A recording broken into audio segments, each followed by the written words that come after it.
ಎಲ್ಲರಿಗೂ ಹೊಸ ವರ್ಷದ ಶುಭಾಶಯಗಳು. ಈ ಹೊಸ ವರ್ಷದಂದು ನಿಮಗೆ ನಾನು ಭಗವದ್ಗೀತೆಯ ಬಗ್ಗೆ ಕೆಲವು ನನಗೆ ತಿಳಿದ ಮಟ್ಟಿಗೆ ಆ ಶ್ಲೋಕವನ್ನು ಮತ್ತು ಅದರ ಅರ್ಥವನ್ನು ಹೇಳಬೇಕೆಂಬ ಇಚ್ಛೆಯಾಗಿದೆ. ಈ ಭಗವದ್ಗೀತೆಯನ್ನು ನಾನು ಹುಬ್ಬಳ್ಳಿಯಲ್ಲಿ ಕಲಿತಿದ್ದು. ನಾನು 5ನೇ ತರಗತಿಯಲ್ಲಿ ಭಗವದ್ಗೀತೆಯನ್ನು ಸಂಪೂರ್ಣ ಆವಾಗ ಕಲಿತಿದ್ದೆ. ಗೀತಾ ಕ್ಲಾಸ್ ಅಂತ ಹೇಳಿ ಕ್ಲಾಸ್ ಇತ್ತು. ಅದರಲ್ಲಿ ನಮ್ಮ ಗೀತಾ ಮೇಡಮ್ ಅಂತ ಹೇಳಿಕೊಡ್ತಿದ್ದರು. ಈಗ 15 ಅಧ್ಯಾಯ ನಾನು ಸಂಪೂರ್ಣ ಬಾಯ್ಹಟ್ ಹೇಳುತ್ತಿದ್ದೆ. ಈಗ ಅಷ್ಟೊಂದು ನನಗೆ ನೆನಪಿಲ್ಲ. ಈಗ ಮತ್ತೆ ಅದನ್ನು ಮರುಕಳಿಸ್ಕೋಬೇಕು, ಮತ್ತೆ ಆ ಭಗವದ್ಗೀತೆಯ ಶ್ಲೋಕವನ್ನು ಮತ್ತು ಅದರ ಅರ್ಥವನ್ನು ತಿಳ್ಕೊಳ್ಳಬೇಕು ಅಂತ ಆ ಮಹದಾಶೆ, ಆ ಇಚ್ಛೆ ನನ್ನಲ್ಲಿ ಆಗಿದ್ದು.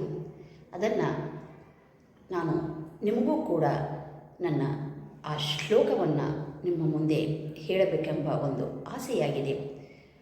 ಈಗ ನನಗೆ ಆ ಭಗವದ್ಗೀತೆಯಲ್ಲಿ ಜ್ಞಾನಂ ಅಂತ ಒಂದು ಶ್ಲೋಕ ಇದೆ. ಅದು ಸಂಪೂರ್ಣ ಇನ್ನೂ ಕೂಡ ನೆನಪಿನಲ್ಲಿದೆ. 5ನೇ ತರಗತಿಯಲ್ಲಿ ಕಲಿತಿದ್ದ ಆ ಜ್ಞಾನಂ ಶ್ಲೋಕ ಇನ್ನೂ ಕೂಡ ನನಗೆ ನೆನಪಿದೆ. ನಿಮಗೆ ಮೊದಲಿಗೆ ಆ ಜ್ಞಾನಂ ಶ್ಲೋಕವನ್ನು ಹೇಳುತ್ತೇನೆ ಮತ್ತು ಅದರ ಆ ಶ್ಲೋಕದ ಅರ್ಥವನ್ನು ಹೇಳಿ ಮತ್ತೆ ಭಗವದ್ಗೀತೆಯ 18 ಅಧ್ಯಾಯ ಭಗವದ್ಗೀತೆಯಲ್ಲಿ ಇದ್ದು ಆ 18 ಅಧ್ಯಾಯವನ್ನು ನಿಮ್ಮ ಮುಂದೆ ಹೇಳಬೇಕೆಂಬ ಒಂದು ನನಗೆ ಎಷ್ಟು ತಿಳಿಯುತ್ತೆ ಅಷ್ಟು ನಿಮ್ಮ ಮುಂದೆ ಹೇಳಬೇಕು ಒಂದು ಆಸೆಯಾಗಿದೆ. ಈಗ ನಾನು ನಿಮಗೆ ಮೊದಲಿಗೆ ಜ್ಞಾನಂ ಶ್ಲೋಕವನ್ನು ಹೇಳುತ್ತೇನೆ.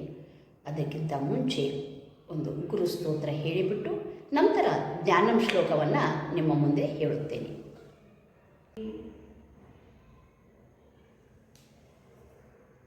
ಓಂ ಗುರುಬ್ರಹ್ಮ ಗುರುರ್ವಿಷ್ಣು ಗುರುರ್ದೇವೋ ಮಹೇಶ್ವರಃ ಗುರು ಸಾಕ್ಷಾತ್ ಪರಬ್ರಹ್ಮ ತಸ್ಮೈ ಶ್ರೀ ಗುರವೇ ನಮಃ.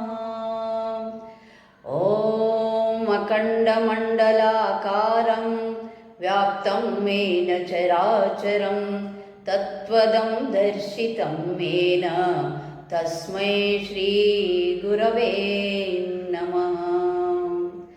ಓಂ ಅಸತೋ ಮಾ ಸದ್ಗಮಯ ತಮಸೋ ಮಾ ಜ್ಯೋತಿರ್ಗಮಯ ಮೃತ್ಯೋ ಮಾ ಅಮೃತಂ ಗಮಯ.